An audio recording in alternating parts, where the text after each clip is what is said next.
Okay, buterevu nkwaniriza nnyo ate mpozi ku BOCAT TV. Tukwaniriza nnyo bali kubira mpozi ngo subscribing. Ayongera ku subscribinga, bera ngo likinga, commentinga, ate mpozi inviting anabala bere mpozi nga ba subscribinga ku channel yaffe eno. Nze Sula Senyonga HAJJI TITIIBYA. Nakola tugenda kwera mpozi nga twogera ku nzirusi empya eya mwana mulenzi Eri Kenzo, president wa basemyekozo wa Love Nigga, president wa Semyekozo Republic. Motoka yempya V8 Toyota model B18 ebera ya bei wabasinga bano bavuga emotoka ziri enkadde ddala myaka gigenzeeko naye eno giyafunye mpya ebalirwamu obukadde 4 eza Uganda era mpozo lwagituusizza bwati nakola statement egamba nti nange kankoleye ekimpa ku ssanyu. Buli muntu abeera n'ekintu ekimuwa essanyu naddala nga afunye ssente. Abamu bazimba amayumba, abalala bagula engoye, abalala bagula amamotoka, ababuli omu agula kyalaba nti kimusanyusa. N'obeerawo n'oli n'agamba kampiteko abanywanyi tunyweko mu kibaala kino, tunyweko at least kuretiza omwenge. Naye kati ye nga Kenzo yagambye kimusanyusa mu bulamu bwe kubeera mpozi ng'akola ki nga avuga ku motoka empya bw'atyo n'agamba kakole ekimusanyusa era bw'atyo n'abeera mpozi nga yaguze emotoka eyo. Bino byonna biddiridde oluvannyuma mpozi lwa mwana muwala Rema okubeera nga mpozi ate yezize abadde aziteeka katale newankubadde nga bizze bifuluma bagamba simaya omanyi waliwo fake accounts zize zibaawo eza Amuza ng'agamba ekyabatunzizza emmotoka ziri ng'agamba tebaagala memories zijja. Emotoka zibadde zijja nnyo memories bambi Rema n'abeera mu kwegayirira mu kweraliikirira rather kati kyebalowoozezaamu ne bagamba emotoka zino tuzitunde tugyewo bad memories ezo.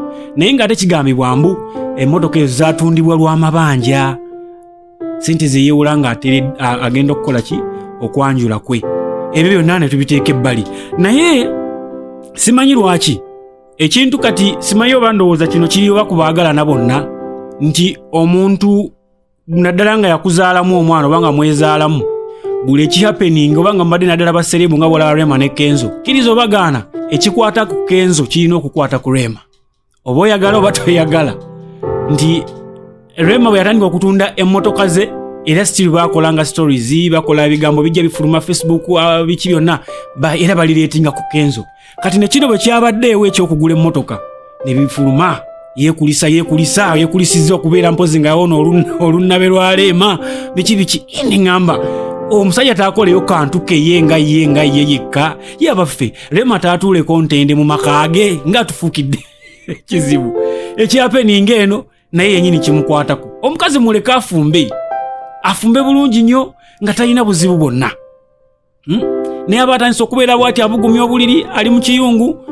Kenzo n'akolayo kasaga kamu Rema n'akomawo n'ayingira. Rema naye bw'akolayo kasaga ke Kenzo naye n'ayingira.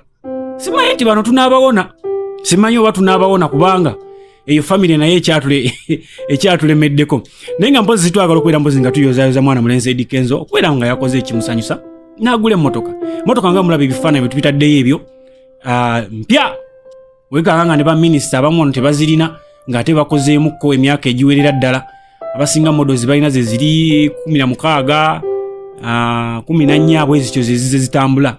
Akati basebo ne banyabo ekibuzo kiri nti sente zino zeza YouTube channel kubanga tukimanyi mwana mulenzi omu kubasinga okubeera mpozi nga basasulwa sente nyingi okuva ku YouTube. Ate YouTube ye ekola bulungi nnyo. Oba ze sente zavudde mu State House akagirikali nti yakyalako President Museveni n'abeera mpozi nga ate amusikamu ku mukolo kuba yamukaabira ebizibu byabuuliza weeyayo government weeyayo. Ekibuzo ekyo nkibalekedde musobola okunziramu mu comments wane eno kastate munvuma. Tetujja kuba mpozi nga tusukka wane eno tubaagaliza okubeera mpozi nga muyita mu season eno ennungi obulungi ennyo ate mpozi mwe bali kubeera nga mutwagaliza okubeera mpozi nga tufenga ffe basemyekozo tufunayo ko kamotoka akapya ne bannamyekozo namwe tubasabira mubeere nga mufunayo mamwe ekibasanyusa ekibatwaliriza ku budde nga naffe bwe twafunye akamotoka akapya. Tova ku BOCAT TV.